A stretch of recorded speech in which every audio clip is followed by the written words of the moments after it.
Tamil மேட்ரிமோனிக்கு thanks சொல்லணும். எனக்கும் தான் தேங்க்ஸ் சொல்லணும். 26 வருஷத்துக்கு முன்னாடி இதே தமிழ் மேட்ரிமோனி மூலமா தான் இவ அம்மாக்கும் கல்யாணம் பண்ணேன். கல்யாணம்னாலே தமிழ் மேட்ரிமோனி தான்.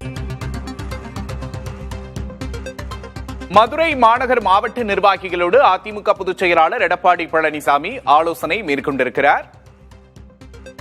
சென்னை ராயப்பேட்டையில் உள்ள அதிமுக தலைமை அலுவலகத்தில் கே பழனிசாமி ஆலோசனையில் ஈடுபட்டுள்ளார்.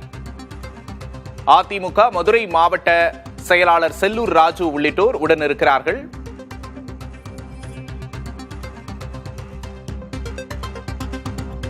கூடுதல் விவரங்களை செய்தியாளர் முருகேசனிடம் கேட்டு பெறலாம். முருகேசன், அதிமுகவை சுற்றி பல பரபரப்புகள் நடக்குது. இதற்கிடையில தொடர்ந்து மாவட்ட வாரியாக ஆய்வுக் கூட்டங்களை நடத்துகிறார் எடப்பாடி பழனிசாமி. இன்று நிகழ்வுகள் என்னென்ன, கூடுதல் விவரம்? நடந்து முடிந்த சட்டமன்ற பொதுத்தேர்தல் முடிவுகள் குறித்தும் கட்சியின் வளர்ச்சிப் பணிகள் குறித்தும் மாவட்ட ரீதியாக கட்சியின் பொதுச்செயலர் எடப்பாடி பழனிசாமி ஆய்வுக் கூட்டங்கள் நடத்துகிறார். இன்றைய தினத்தில் பார்த்தீங்கன்னா மதுரை மாநகர் மாவட்டம் மற்றும் ராமநாதபுரம் மாவட்டம் 2 மாவட்டங்களுக்கான காலை பணியில் ஆலோசனை கூட்டம் தற்போது தொடங்குகிறது. மதுரை மாநகர் மாவட்ட செயலர் முன்னாள் அமைச்சர் செல்லூர் ராஜு அவர்கள் தலைமையில் மதுரையில் ஏராளமான நிர்வாகிகள், அதாவது கட்சியின் நகர ஒன்றிய பகுதி நிர்வாகிகள் அனைவருமே வந்திருக்கிறார்கள். கிட்டத்தட்ட ஒரு 200க்கும் மேற்பட்டோர் அந்த ஆலோசனை கூட்டத்தில் பங்கேற்கிறார்கள். இந்த பரபரப்பான ஒரு சூழ்நிலைக்கு மத்தியில் ஏற்கனவே எடப்பாடி பழனிசாமிக்கும் முன்னாள் அமைச்சர் சி.வி. சண்முகத்திற்கும் இடையே கருத்து மோதல் நடைபெற்று வருகிறது.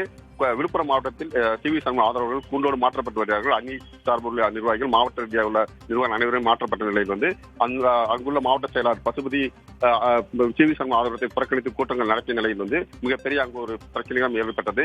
இந்த சூழ்நிலையில் இன்றைய தினத்தில் விழுப்புரத்தை சேர்ந்த 500க்கும் மேற்பட்டோர் 2 பேருந்து மற்றும் வாகனங்கள் மூலமா நேரடியாக விழுப்புரத்தில் புறப்பட்டு தற்போது சென்னை நோக்கி வந்து கொண்டிருக்கிறார்கள். இவர்கள் அனைவருமே நேரடியாக மெரினா கடற்கரைக்கு சென்று அங்குள்ள எம்ஜிஆர் மற்றும் ஜெயலலிதா நினைவிடத்துக்கு சென்று அங்கு ஒரு சிலர் மொட்டையடித்த பின்பு நேரடியாக மீண்டும் கட்சி தலைமை அலுவலகத்திற்கு அனைவருமே தங்களுடைய அடிப்படை உறுப்பினர் பதவியை ராஜினாமா செய்யக்கூடிய ஒரு சூழ்நிலையில் கட்சியில் பாதுகாப்பு வழக்கமாக ஒரு ஆய்வாளர் தலைமையில் 10 காவலர்கள் தான் பணியில் இருப்பார்கள். இன்றைய நேரத்தில் பார்த்தீங்கன்னா 3 ஆய்வாளர் தலைமையில் கிட்டத்தட்ட 30க்கும் மேற்பட்ட போலீசார் பாதுகாப்பு பணியில் ஈடுபட்டு வருகிறார்கள்.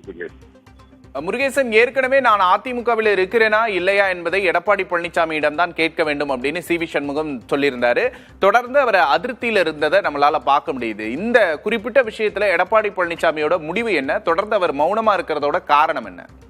எடப்பாடி பழனிசாமி பொறுத்த வரைக்கும் சி.வி. சண்முகத்தை கட்சியில் நீக்கி விட்டால் அவர் எம்எல்ஏ பதவியில் தொடர்வார், அந்த நிலைப்பாடு எடுத்துவிடக் கூடாது என்பதற்காக தொடர்ந்து அவர் பதவியை நீக்காமல், அதாவது கட்சியிலிருந்து அடிப்படை உறுப்பினர் நீக்காமல் இருக்கிறார். இதே சூழ்நிலையில் சி.வி. சண்முகத்தை பொறுத்தவரை கட்சியில் இருந்து கொண்டே எடப்பாடிக்கு எதிராக ஆதரவு திரட்டி ஒரு நிலைப்பாடு எடுக்க வேண்டும், பொதுக்குழுவை கூட்டி கட்சியின் பொதுச் செயலரை மாற்ற வேண்டும் போன்ற நிலைப்பாட்டில் சி.வி. சண்முகம் மற்றும் எஸ்.பி. வேலுமணி உள்ளிட்டோர் செயல்பட்டு வருகிறார்கள். இந்த சூழ்நிலையில் தற்போது நிலையும் பார்த்தீங்கன்னா மாவட்ட ரீதியாக அவருடைய ஆதரவாளர்களுக்கு பதவி பறிக்கப்பட்டு புதிய நிர்வாகிகள் அமைக்கப்பட்டு, அதாவது அதிருப்தி அடைந்த சி.வி. சண்முகம் தற்போது அவருடைய ஆதரவாளர்களை சென்னைக்கு அனுப்பி எடப்பாடிக்கு எதிராக தற்போது கட்சியில் உள்ள அடிப்படை உறுப்பினர் பதவியில் கூண்டோடு ராஜினாமா செய்ய இருக்கிறார்கள். இந்த சூழ்நிலையில் அடுத்த கட்டமாக சி.வி. சண்முகம் கட்சியில் தொடர்வாரா அல்லது அவரும் தன்னுடைய எம்எல்ஏ பதவி ராஜினாமா செய்துவிட்டு மாற்றுக் கட்சியில் இணைவரா போன்ற பரபரப்பான ஒரு சம்பவங்கள் எதிர்பார்க்கப்படுகிறது.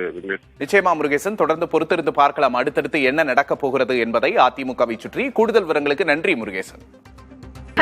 தமிழ் மேட்ரிமோனிக்கு தேங்க்ஸ் சொல்லணும். எனக்கும் தான் தேங்க்ஸ் சொல்லணும். 26 வருஷத்துக்கு முன்னாடி இதே தமிழ் மேட்ரிமோனி மூலமா தான் இவ அம்மாக்கும் கல்யாணம் பண்ணேன். கல்யாணம்னாலே தமிழ் மேட்ரிமோனி தான்.